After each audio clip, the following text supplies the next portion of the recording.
4 PM news network में दोस्तों आपका स्वागत है। मैं हूं आपके साथ राशिद ज़हीर। क्या चंद्रचूड़ साहब के घर जाने की मोदी जी की वो महान प्रक्रिया जिसको पूजा का भी नाम दिया जा रहा है, उसकी पोल खुल गई है? क्या ऐसा है? लोगों ने अपने अपने शक जाहिर किए। चंद्रचूड़ साहब के घर जाना किस प्रकार से बार एसोसिएशन ने अपने एतराज़ात जताए वो एक अलग चीज़ है, लेकिन कॉलेजियम एक ऐसा समूह जजों का जो ये तय करता है कि भारत में कौन कौन से प्रदेश में कहाँ कहाँ किन किन जजों की नियुक्ति होगी, इसको कॉलेजियम कहा जाता है। कॉलेजियम के बारे में आपने काफ़ी ज़्यादा दब सुना होगा जब हमारे उपराष्ट्रपति जगदीप धनखड़ साहब ने काफ़ी ज़्यादा एतराज़ात जताए और बाकी लोगों ने भी आवाज़ उठाई। लेकिन बहरहाल कुल मिला के बात यह है कि CJI के चुनने में, चुनाव आयोग के चुनने में, आयोग के अध्यक्ष को चुनने में और बाकी तमाम को चुनने में CJI के साथ अगर प्रधानमंत्री या उनके मंत्री मौजूद हैं या विपक्ष के नेता मौजूद हैं, लेकिन कॉलेजियम के अंदर सिर्फ जजेस ही होते हैं। समझ गए आप? अब ऐसे में 3 जजों को बदल दिया गया है, जिनके बारे में अभी जुलाई में कहा गया था कि बहुत अच्छा, मतलब नाम आ गए थे। और जब नाम आ गए थे तो जाहिर सी बात है काफ़ी ज़्यादा जांच पड़ताल के बाद आए होंगे। उसके बाद ऐसा क्यों हुआ है? क्या मोदी जी का दौरा हुआ था जिसको कह रहे हैं कि साहब पूजा के लिए गए थे, उसके अंदर कोई खेल हो गया है? कहा यह जा रहा है दोस्तों कि कुछ संवेदनशील सूचनाएं हैं जिनकी वजह से ये शायद बदलाव हुआ है। अब ऐसे में आम जन को ये जानने का कोई अधिकार नहीं है कि चंद्रचूड़ साहब ने जो जुलाई में नियुक्तियां की थीं, सिफारिशात की थीं, वो अब क्यों चेंज कर दी गई हैं। लोगों के कयास इस बात को लेकर लग रहे हैं कि शायद मोदी जी का दौरा इसीलिए था। अब आप देखें, पहले वो थोड़ी सी खबर सुन लीजिए, आपको बोरिंग नहीं लगने दूंगा, लेकिन जल्दी से सुन लीजिए कि अखबार क्या लिखता है। टाइम्स ऑफ इंडिया ने इसको छापा था, लेकिन मैंने खबर को जानबूझकर देर से दिया, चूँकि जजेस के बारे में जब कोई बात आती है, न्यायपालिकाओं के बारे में जब कोई बात आती है, तो मुझे भी थोड़ा सा रुक करके सोचना पड़ता है, पढ़ना पड़ता है, देखना पड़ता है इनके पीछे की वजूहात क्या हैं। इन जजेस के बैकग्राउंड के बारे में तो एक भी शब्द बताने वाला नहीं हूं, लेकिन घटना क्या है वो देख लीजिए। घटना यह है दोस्तों, नवभारत टाइम्स ने छापा कि केंद्र की संवेदनशील सूचनाओं पर सुप्रीम कोर्ट कॉलेजियम ने बदली सिफारिश। 3 हाई कोर्ट के CJ के चीफ जस्टिस के लिए बदले नाम। क्या क्या है? सुप्रीम कोर्ट कॉलेजियम ने 7 हाई कोर्ट के चीफ जस्टिसों की नियुक्ति से जुड़ी सिफारिशों में किया बदलाव। कॉलेजियम ने 11 जुलाई को केंद्र को भेजी थी सिफारिश। सरकार ने संवेदनशील सूचनाएं तो बदली, संवेदनशील सूचना तो बदली सिफारिश। कॉलेजियम ने 7 नामों में तो नहीं किया कोई बदलाव, लेकिन फिर किस हाई कोर्ट में कौन जाएगा इसमें बदलाव है। मतलब नाम तो वही रहेंगे, लेकिन उनके जो हैं हाई कोर्ट, जो मद्रास वाले को कहीं और कलकत्ता वाले को कहीं और, ऐसा कर दिया गया। क्यों? आप देखिए, खबर लिखता है अखबार कि सुप्रीम कोर्ट कॉलेजियम ने अलग अलग हाई कोर्ट के चीफ जस्टिस पद के लिए जुलाई में की गई अपनी सिफारिशों पर पुनर्विचार किया है।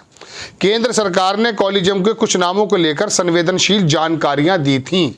कौन सी जानकारियां थी ये नहीं मालूम है, जिसके बाद उन नामों पर ना सिर्फ पुनर्विचार किया गया बल्कि 3 बड़े बदलाव भी किए गए। अब आपने कोई संवेदनशील जानकारी दी कॉलेजियम को, उसके बाद आपको ऐसा क्यों लगा कि ये अमुक जज जो है is are not right person for this particular place, so we should transfer, हमें ट्रांसफर कर देना चाहिए, ऐसा क्या वजह? और जो आने वाला जज है उसमें ऐसी कौन सी खूबियां हैं जो आपको लगता है कि संवेदनशील सूचनाओं के मद्देनजर वो राइट पर्सन है? सोचने की बात है तो सब जजेस ना। हमारे सहयोगी टाइम्स ऑफ इंडिया की रिपोर्ट ने बताया कि सरकार की तरफ से मिली संवेदनशील जानकारियों में मेरिट पाने के बाद मंगलवार को कॉलेजियम ने अपने पहले की सिफारिशों पर पुनर्विचार किया। और फिर क्या हुआ है? सुप्रीम कोर्ट कॉलेजियम ने 11 जुलाई को 7 हाई कोर्ट के चीफ जस्टिस की नियुक्ति के लिए सरकार को सिफारिशें भेजी थीं। अब उसमें 3 बदलाव किए गए हैं। CJI DY चंद्रचूड़ की अगुवाई और जस्टिस संजीव खन्ना और जस्टिस BR गवे की सदस्यता वाली कॉलेजियम ने मंगलवार को नामों पर फिर से विचार किया। कॉलेजियम ने पहले जस्टिस सुरेश कुमार केत, जो Jammu Kashmir and Ladakh high court justice Sandhawalia को मध्य प्रदेश हाई कोर्ट और जस्टिस ये लंबी बात है, आप बोर हो जाएंगे, मतलब सब जजेस के नाम है इधर से उधर जो हुए हैं। बात यह है दोस्तों कि जब कभी कॉलेजियम केंद्र को सिफारिशात भेजता था, उसके बारे में हमने आपको कई बार खबर यह दी कि उसके अंदर विलंब कर दिया जाता है, पड़ी रहती हैं। एक मध्य प्रदेश के जज थे, मेरा नाम जहन से निकल रहा है उनका, काफ़ी वरिष्ठ जज, उनकी जो सिफारिशें लटकी रही, बन ही नहीं पाए, वो ज़माना लग गया। तो और फिर कॉलेजियम का ये आरोप भी था, और फिर जगदीप धनखड़ साहब ने भी बताया था कि किस प्रकार से ये जो पूरे हुकूक हैं ये खाली जजेस के पास नहीं होने चाहिए। किसी हद तक ये बात ठीक थी, लेकिन इसके अंदर सरकार का हस्तक्षेप कितना होना चाहिए ये भी एक चर्चा का विषय बन सकता है। क्योंकि आपको मैं एक बात बताऊं ज़ाती तजुर्बे की, अगर आप कभी हाई कोर्ट में जाएंगे, सुप्रीम कोर्ट जाएंगे, तो आपको एक टर्म मिलेगी जजेस अंकल। आपको लगेगा ये क्या बात बोल रहा है। जजेस अंकल जानते हैं क्या? ये जितने भी जजेस आए हुए हैं ये जनरली होते क्या हैं, कहीं ना कहीं किसी के भतीजे होते हैं। उनके जो लोग होते हैं ना, भतीजे, बेटे और बाकी रिश्तेदार, वो बाकायदा हाई कोर्ट्स में, सुप्रीम कोर्ट में वकालत उनकी बड़ी चमक जाती है अचानक। क्यों, मैं नहीं बता सकता हूँ।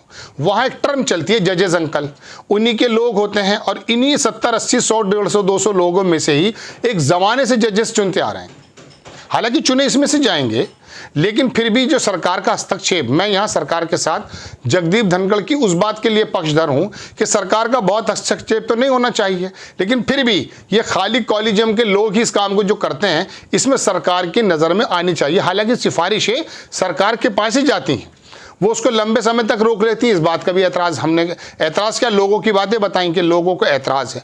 अब ऐसे समय में वो कौन सी संवेदनशील सूचनाएं थी जिसकी वजह से जजों को मध्य प्रदेश वाले को बदल दिया गया, कलकत्ता में किसी और को ले आया गया है, लद्दाख में किसी और को ले, ये जो मैं आपको लंबी खबर सुनाऊंगा, आपको जजेस के नाम याद नहीं रहेंगे, और हम एक जज के बारे में बता भी नहीं पाएंगे आपको कि कौन से जज की क्या क्या परफॉर्मेंस रही। सब बेहतर हैं, सब बेटर हैं, लेकिन वो क्या है। अब ऐसे समय में लोगों का, पत्रकारों का, लोगों का कहना यह है कि मोदी जी जब चंद्रचूड़ साहब के पास गए, चूंकि चंद्रचूड़ साहब तो पहले ये रवैया देखा जाता था कि वो अटक जाते थे, लग जाते थे, बदलाव नहीं करते थे। अचानक ये बदलाव क्यों होने लगे? जब चंद्रचूड़ साहब के जाने का समय होने वाला है, मतलब वो CJI के पद से उनका कार्यकाल पूरा होने वाला है, ऐसे समय में मोदी जी की ये मुलाकात, और मुलाकात के बाद ये सूचनाएं आना और कॉलेजियम के बदलाव आना, ये पता चलता है कि कहीं ना कहीं कुछ ना कुछ है। अब ऐसे समय में जो आम दर्शक है, मेरी तरह, आपकी तरह, हमें तो मालूम ही नहीं खेल क्या चल रहे हैं। अगर खेल हैं या काम है, हम ये भी नहीं कह सकते हैं। बात यह दोस्तों, मैं सिर्फ 1-2 एग्जाम्पल देके अपना एपिसोड खत्म करूंगा।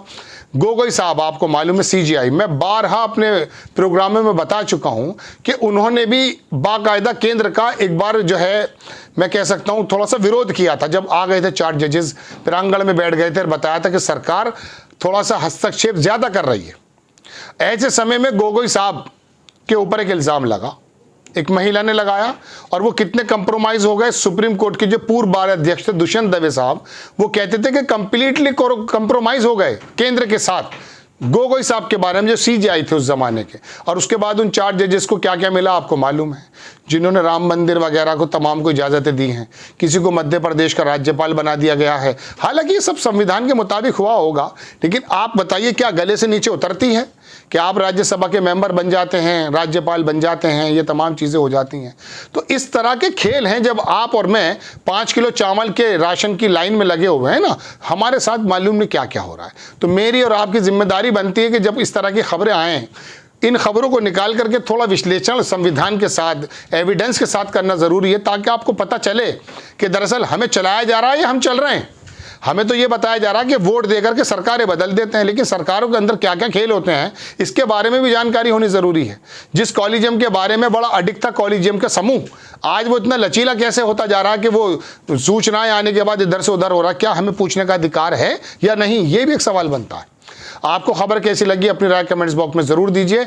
चैनल को सब्सक्राइब कीजिए, शेयर कीजिए। नेक्स्ट टाइम में किसी खबर के साथ हाजिर हो जाता हूँ। जय हिंद।